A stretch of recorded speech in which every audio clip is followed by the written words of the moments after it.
Kalau aku itu di pusat emas, aku bikin 1:1, samain persis sama Antam, nggak usah pajak, udah. Oke, ini sekarang kita masuk emas ya, bukan emas IPO sahamnya, ini ngasihin pusat emas. So ini menarik banget ya. Ini kan lu launching pusat emas sudah dari kapan ya?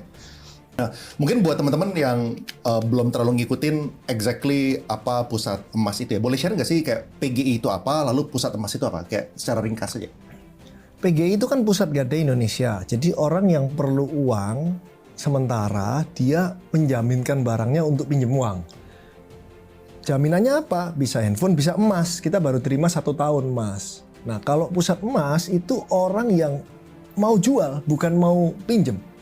Mau jual putus, dia ke pusat emas. Ya, jadi dari sisi lu cuman beli emas doang. Dari Yang pusat emas, iya. pusat emas. Dari lu cuman beli Sekarang doang. jual Antam doang. Berarti Merek Antam. beli Antam doang.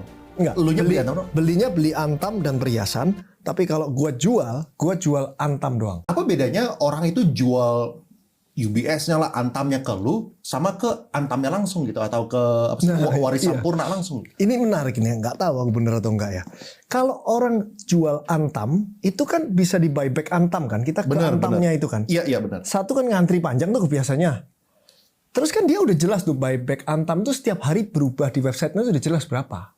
Misalnya buyback Antam itu 1.800.000 gitu kan. Kalau kita ke sana, kalau kita jual lebih dari 10 juta itu kena pajak 1,5%. Ya kan? Nah, kalau jualnya nggak di Antam, jualnya di toko-toko emas itu, buybacknya itu terserah toko emas. Rata-rata pasti di bawah 1,8. Dia mau ada spread dari, jadi dia misalnya 1,8 ya, dia belinya 1,780 misalnya gitu. Jadi kalau ada apa-apa, aku nanti balikin ke Antam, aku untung 20.000 gitu loh. Toko-toko emas itu gitu, atau 1,750 aku untung 50.000 kalau aku balikin emas. Kalau emasnya naik turun itu beda lagi ceritanya. Tapi kalau anggap nggak naik turun, aku ada spread untung waktu buyback itu gitu loh. Di toko emas, Toko emas yang emas. biasa. Jadi toko emas biasa biasanya harga beli itu lebih rendah dibandingkan ke Antam Buyback langsung. Antam. Oke. Kalau aku itu di pusat emas, aku bikin 1:1, samain persis sama Antam, nggak usah pajak, udah. Aku bilang gitu. Kaget karyawan itu kaget. Jadi sekarang itu waktu Antam naik, banyak banget orang yang jual Antam. Berkilo-kilo dijual. Pak, ini nanti susah loh Pak kita jualnya. Nggak apa-apa, nggak laku aku simpan. Aku bilang gitu. Loh, berarti kan aku beli Antam dengan harga buyback Antam. Walaupun nggak laku dijual ya.